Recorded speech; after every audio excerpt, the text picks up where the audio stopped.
In this video, I'm going to be doing a basic spray test and unboxing of the Iwata HP.TRN1, the Neo. I'm also going to be taking a closer look and seeing whether or not it's more of just a quicker coverage, larger form airbrush, or is it more equivalent to something like a mini spray gun. Let's take a look at it right now. So let's take a look and see what comes in the box.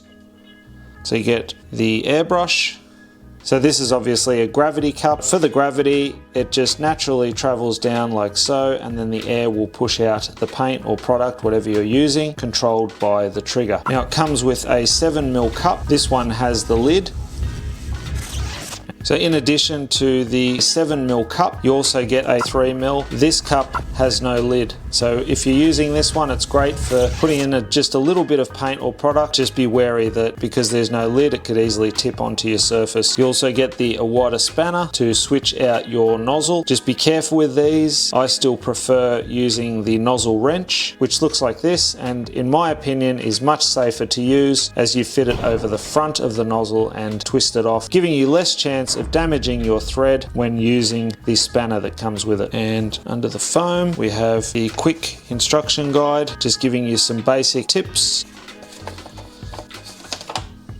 And to swap out the cups, nice and easy, you just twist them off, so anti-clockwise. You can see the thread in there, and then we just fit the smaller one back on. Just twist clockwise now, finger tight's fine, and you've swapped over the cup. So it's nice and easy to do. So you've probably noticed that Iwata have changed the way they determine the size of the airbrush now. It's not necessarily so much about the needle or nozzle size. So they've got extreme detail, fine, then medium, then they've got wide, which is large, and extra wide, which is obviously ultra large. And you can see this one's highlighted within a bit in the fine section, a bit in the wide large, and mostly in the medium. Let's have a look at the nozzle. So we'll just remove the air cap. You can also spray without the air cap, like all of the Iwata airbrushes, and I definitely prefer to do so. It allows you to expose the needle and just makes it easier to pick off any tip drying, and then take that head assembly off. Again, I'm just unwinding that. I'm not going to fully disassemble this brush. I might save that for a more detailed disassembly video. You can see the nozzle there and how fine that needle is coming through. So still relatively fine, but we'll put it to some spray tests in a minute. So I've noticed a lot of reviews online have said that that's a 0.35mm needle nozzle setup. I did speak with the Iwata Australia boss, and he said to me that it's actually a 0.3, because I thought it was a 0.35 as well. So I stand corrected. If that is incorrect, well, that's the info I got from him. I did look online as well, and on the website they're just marking it as an N3 nozzle. That also does lend me to think that it is a 0.3 rather than a 0.35. That said, either or, they're going to perform pretty much the same. And then that air cap just slips over the front like so. I'm just going to add in a bit of indigo blue and going to do a bit of a coverage test. So with the TRN, you pull back for air like so, and then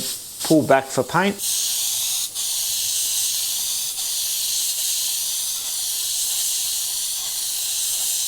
So from a distance, if I hit this area here, you can see it's probably about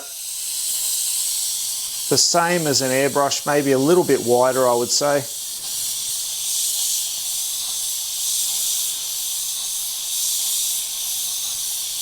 But you can see within 2 coats, and I mean, I haven't got the pressure set that high, it's probably at about 35 psi. I find the Neo always sprays at a lower psi anyway.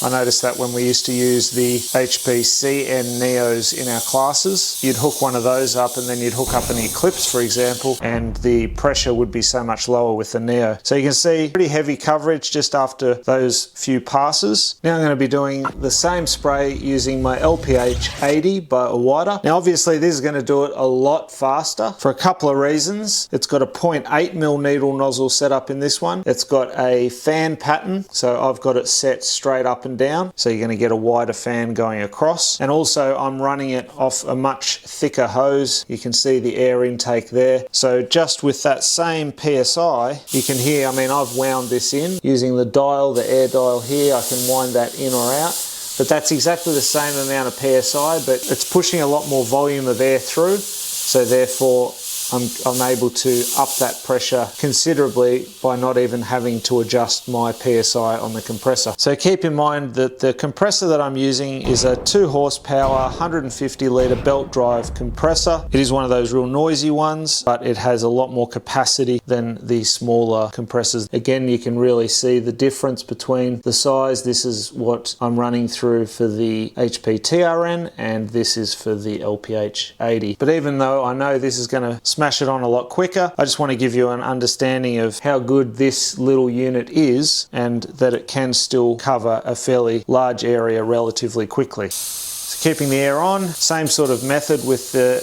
mini spray gun, but you can see I can get almost instant coverage.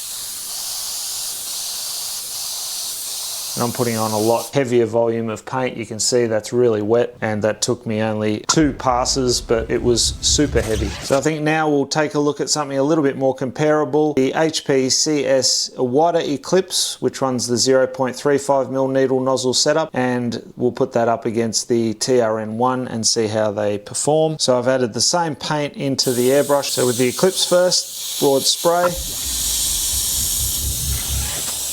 fine lines. Do 2 and some finer dots.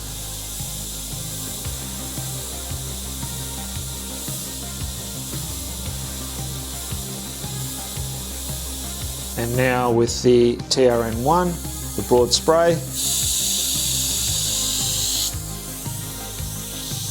fine lines.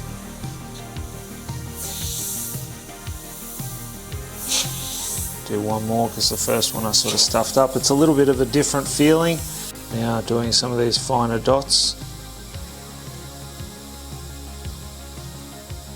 Getting the feel for it now. I find it a lot harder to get the feel for the trigger because I'm so used to using a regular Eclipse style airbrush where you press down on the trigger rather than pull back. I know a lot of spray painters would prefer this. And these airbrushes are also very popular in the cake decorating. So it's definitely possible to get those fine dots, but I just find it a lot harder to control. I'm sure if you're using this one and you've only ever used this and you get used to it, will then probably master this style rather than the regular trigger. You can see you can definitely go nice and fine with it.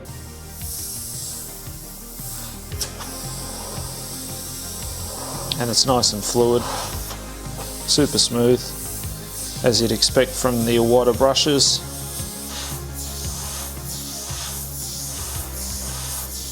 So I think if we take a look at this now, you can see that it's a little bit wider than what the Eclipse can spray at. That's your Eclipse, and there's the TRN. Lines, I would say pretty much the same. Dots, also pretty much the same. So I would say it's on par with being the same as using just a regular airbrush. I think the main difference is whether or not you prefer pressing down for air and pulling back for paint on like a regular airbrush like this, or do you prefer the trigger action? Again, I find the Eclipse so much easier to use, but that's the style of airbrush that I've been using for well over 20 years, so it's hard to get used to something like this. Depending on what your application is, if you're doing any sort of models or cake decorating, I suppose even body painting, this would be really handy for that. Very easy to use, and you can just keep topping it up and get some decent coverage when you don't have access to a mini spray gun. Is it comparable to a mini spray gun? Well, I would say no. As we saw earlier, that the LPH.80 just made coverage so much easier and quicker. So I definitely think that if you're looking at that sort of level of coverage, you're still going to need to go for a mini spray gun. There are also other trigger models of Iwatas available that have larger needle nozzle sizes, so you could also look at them as that sort of go-to for the in-between. But all in all, the Neo TRN definitely performs well, nice and smooth, and is a great addition to anyone's airbrush collection. So I do hope that you found this video helpful. If you want to learn more, take a look at some of the other videos and playlists that I've got listed here. And until next time, go grab your airbrush, do some amazing artwork yourself, and I'll see you again very, very soon in the next video. Thanks for watching. Bye for now.